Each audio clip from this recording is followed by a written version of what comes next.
Olá, meu nome é Rafael Godoy e na videoaula de hoje iremos ver sobre 3 mecanismos para reações de transferência de fosforila. Observe a reação abaixo. Nela, vemos um íon de carboxilato reagindo com um tiol, que é um grupo radical, com enxofre no meio e um hidrogênio, que irá formar essa molécula do meio, um tetraedro intermediário, onde nós vamos ter um carbono, fazendo 4 ligações com o grupo SR embaixo. Perceba que o hidrogênio que estava no tiol foi para o oxigênio de cima, que teve a sua dupla ligação quebrada. Nós temos um metil, os hidrogênios ocultos na imagem, na esquerda, e na direita nós vamos ter o oxigênio com a carga negativa. Então, o que normalmente ocorre nessa reação é que os elétrons desse oxigênio que está com excesso de elétrons vão voltar a formar uma dupla ligação, expulsando o grupo SR, né, o grupo com enxofre, que acabou de entrar na reação passada. Porém, uma reação que nós gostaríamos que ocorresse, mas que não ocorre, poderia ser essa que está com um xizinho vermelho marcado, a saída do grupo da hidroxila, o OH-, certo? E a permanência do grupo do enxofre, né, nessa reação, certo? Porém, isso não vai ocorrer se não houver a presença de ATP. O íon carboxilado vai resistir ao ataque nucleofílico e, além disso, se o intermediário tetraédrico conseguisse se formar, o grupo expulso seria o próprio SR, como a gente falou aqui. Por que isso ocorre? Isso ocorre porque o SR é uma base mais fraca do que a hidroxila, do que o OH-. Então, em primeiro lugar, o problema que nós vamos ter aqui é que o RSH, o tiol, não vai nem sequer conseguir atacar o íon carboxilato, porque esse vai resistir ao ataque nucleofílico. E em segundo lugar, mesmo que esse fosse formado o tetraédrico intermediário, né, esse do meio, esse X vermelho representa que essa reação não poderia continuar, já que o grupo SR vai ser expulso com uma facilidade muito maior do que o grupo OH. Aí entra a molécula de ATP. Mas primeiro nós deveremos saber o que é uma molécula de ATP. O ATP é a sigla para adenosinatrifosfato, que é uma molécula capaz de armazenar energia nas ligações do grupo fosfato. Então, após a quebra dessas ligações, a energia é liberada, possibilitando que inúmeras reações biológicas ocorram. É uma reação exergônica. Então, nós primeiro temos uma reação endergônica, quando é formado essas ligações no grupo fosfato, e posteriormente, quando há a quebra dessas ligações no grupo fosfato, há a liberação de energia, portanto, uma reação exergônica. Por esse motivo, o ATP é conhecido como a moeda de troca energética do organismo, em vários organismos vivos. A molécula de ATP é composta por uma base nitrogenada, que é a adenina, ligada a uma pentose, no caso é a ribose. Isso é um nucleosídeo, ok? E com a adição de um grupo fosfato, como nós já vimos nas aulas de química orgânica e nas aulas de bioquímica, quando nós temos um nucleosídeo com um grupo fosfato, nós temos então um grupo nucleotídeo, ok? Então a molécula de ATP é um nucleotídeo, que é composto por uma base nitrogenada, adenina, pentose, e o grupo de 3 fosfatos, por isso aqui ATP, trifosfato, 3 fosfatos. Bom, qual é o papel então dessa molécula de ATP? Quando o ATP é adicionado à mistura do tiol com o íon carboxilato, a reação então pode ocorrer. O íon carboxilato irá atacar um dos grupos fosfato do ATP, formando então um grupo de saída que posteriormente será deslocado, será expulso do intermediário tetraédrico pelo tiol. Como vimos anteriormente, a molécula de ATP possui 3 grupos fosfatos. O íon carboxilato pode se ligar a qualquer um desses 3 grupos. Nós temos então na imagem abaixo o grupo gama, beta e alfa. Então todos esses cenários podem ocorrer, ele pode se ligar a qualquer um desses 3 grupos e eles terão então um nome diferente, serão reações diferentes. Todas as 3 reações citadas consistem em reações de ataque nucleofílico. No caso, o íon carboxilado vai funcionar como um nucleófilo que irá atacar um desses 3 grupos fosfato. Então, nós temos uma reação de ataque nucleofílico no grupo gama, beta ou alfa do fósforo do grupo fosfato. Então, vamos ver a seguir cada uma delas. A primeira reação seria no gama fosfato, no gama fósforo, ok? No fósforo gama. Então, nós vemos aí na imagem que o primeiro passo dessa reação é o ataque do íon carboxilato ao grupo gama fosfato. Então, os elétrons do oxigênio, que está com a carga negativa, ou seja, com excesso de elétrons, você veja que ele está com 6 elétrons livres, vai atacar o fósforo gama, que é esse da pontinha, tá? Então, nós temos a molécula de ATP. Veja que a adenosina está ligada ao fósforo alfa, tá? Então, esse seria o mais da extremidade, o fósforo gama, certo? Então, nessa primeira reação, o oxigênio vai se ligar ao fósforo e os elétrons da ligação entre o fósforo e o oxigênio, como nós vemos nas setas, irá para o oxigênio do fósforo beta. O íon carboxilato, ao se ligar ao grupo gama-fosfato, quebra a ligação de fósforo anidrido, ok? Como resultado, temos a formação de um fosfato de alcila e uma molécula de ADP resultante. ADP seria adenosina difosfato. Nós temos o ATP, que é o trifosfato, ADP difosfato, que nada mais é do que um ATP com um grupo fosfato a menos. Então, nós temos aí na imagem que o íon carboxilato se ligou a um grupo fosfato, formando esta molécula, mais o ADP resultante. Após a primeira etapa da reação, o tiol pode então reagir com o fosfato de acila, em uma reação de substituição de acila, formando um tioéster como produto. Então, nós vemos embaixo que essa molécula de cima, que é o íon carboxilato com o grupo fosfato, vai reagir então com o tiol que a gente tinha inicialmente na mistura, e que agora sim ele consegue remover o grupo de saída, que agora, ao invés de ser uma hidroxila, ao invés de ser um OH-, o grupo de saída agora vai ser o grupo fosfato, que é muito mais estável só quando ele for removido. Então, antes o grupo OH-, dificilmente ele iria sair. Na verdade, essa reação ela não iria ocorrer de jeito nenhum. Ok? Só que agora quando nós temos um grupo fosfato, que ao ser removido é mais estável, essa reação pode ocorrer. E esse é o papel do ATP na reação. Por fim, podemos estabelecer a equação da reação global para a reação de ataque do nucleófilo no fósforo gama. Okay? O que é uma reação global? Consiste em uma equação que representa todos os reagentes iniciais e os produtos finais, excluindo todos aqueles reagentes intermediários que nós temos durante o processo. Então, é aquilo que a gente vai ter no começo, os reagentes que a gente utilizou no começo, todos eles, juntos na equação, e todo aquilo que a gente vai ter como produto ao final. Então, nós temos o íon carboxilado, a gente vai utilizar aquela mesma reação do primeiro slide. A gente vai ter um íon carboxilato com um tiol, só que agora com a presença de ATP. E então, com a presença do ATP, a reação pode ocorrer. Nós vamos ter, então, o nosso produto que queríamos antes, tá? Que é o íon carboxilado com o nosso... Nós temos aqui tioéster, esse é o nome, tioéster, que vai ser formado com um enxofre e um radical no lugar do oxigênio que tínhamos antes, tá? Um grupo fosfato e a molécula de ADP. A segunda reação seria a reação nucleofílica, agora no fósforo beta, ok? Que é o do meio. Nessa reação, o íon carboxilato irá atacar o beta-fósforo do ATP, formando um pirofosfato de acila. Então, nós temos agora a mesma reação passada, só que ao invés do íon carboxilato atacar o da ponta, da extremidade, vai atacar o fósforo beta, aquele que está localizado no meio. Como resultado, temos a formação de um pirofosfato de alcila e uma molécula de AMP. A adenosina monofosfato, que é a molécula de AMP, é uma ATP com 2 grupos fosfato a menos. Então, nós temos ATP, ADP e AMP.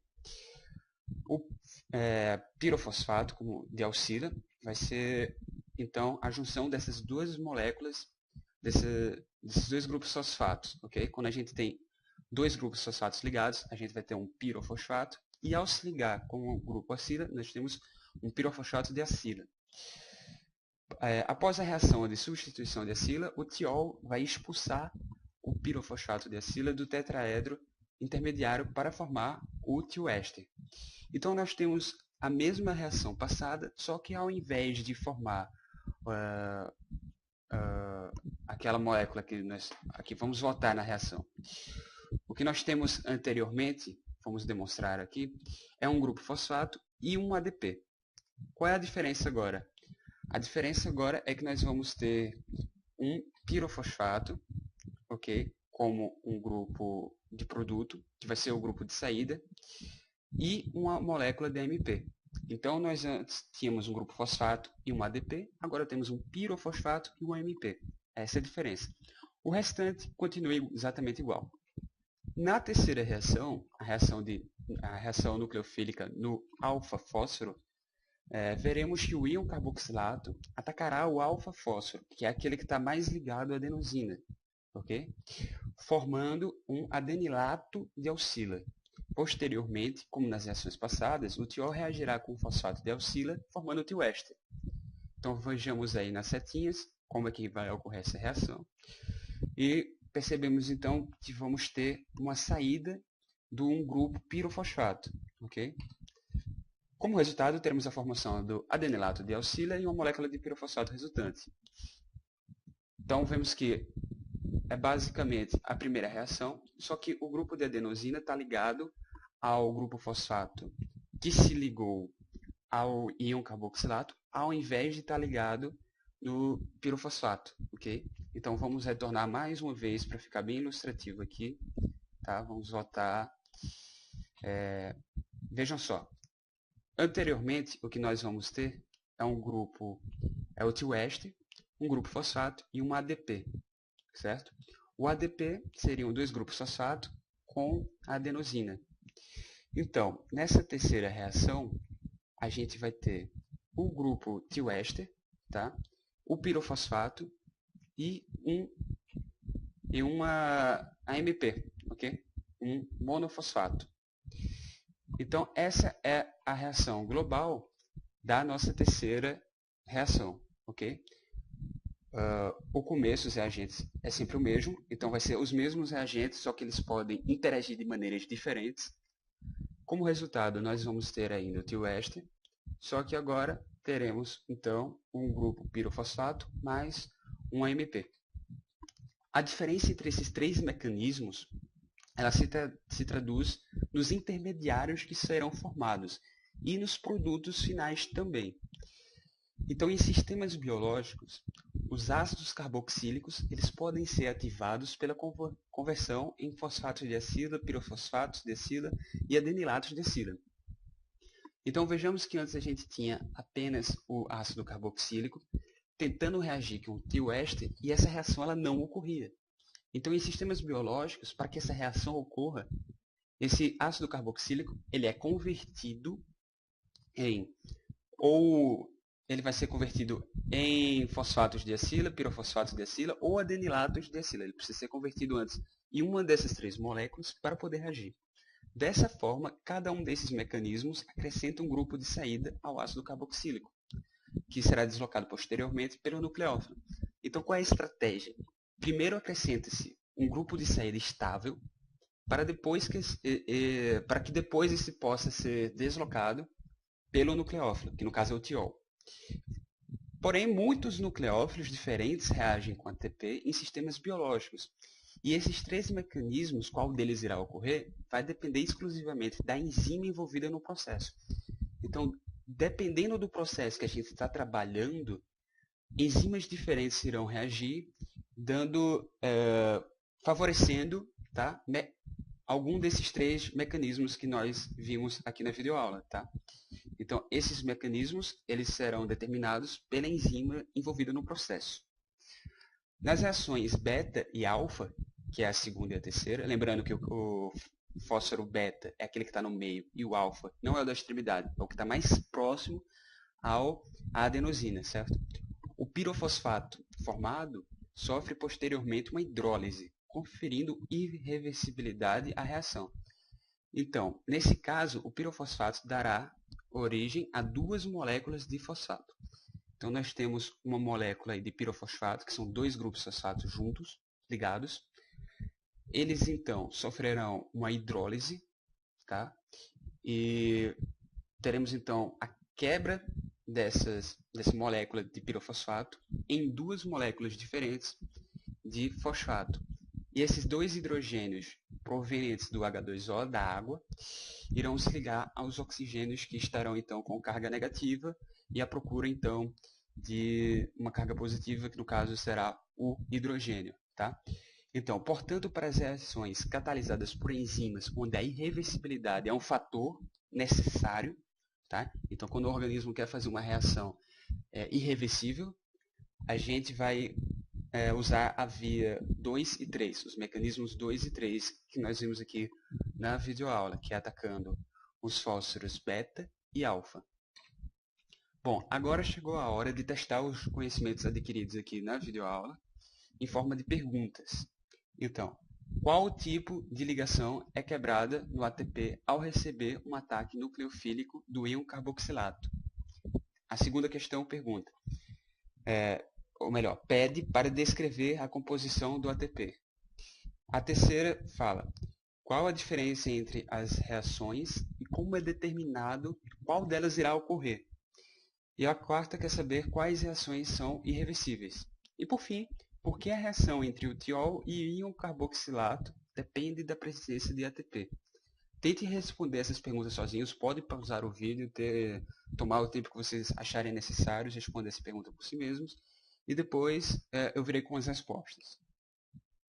Bom, na primeira questão, ele quer saber que tipo de ligação é quebrada no ATP ao receber um ataque nucleofílico do íon carboxilato. Então, nós temos que o íon carboxilato vai atacar, fazer um ataque nucleofílico, em um dos três grupos fosfatos da molécula de ATP. E, portanto, ele irá quebrar a ligação desse grupo fosfato com o restante da molécula, certo? Essa ligação que é quebrada é chamada de ligação de fosfonidrido, tá? Essa é a resposta da primeira pergunta, tá? A segunda questão pede para descrever a composição do ATP. Então, como vimos, o ATP é um nucleotídeo, e, portanto, ele é composto de uma pentose, tá? No caso, a ribose, que estará ligada com um grupo fosfato, no caso do ATP, 3 grupos fosfatos, que a gente está falando aqui, de um trifosfato. Se fosse o ADP, seriam 2, se fosse MP, apenas 1.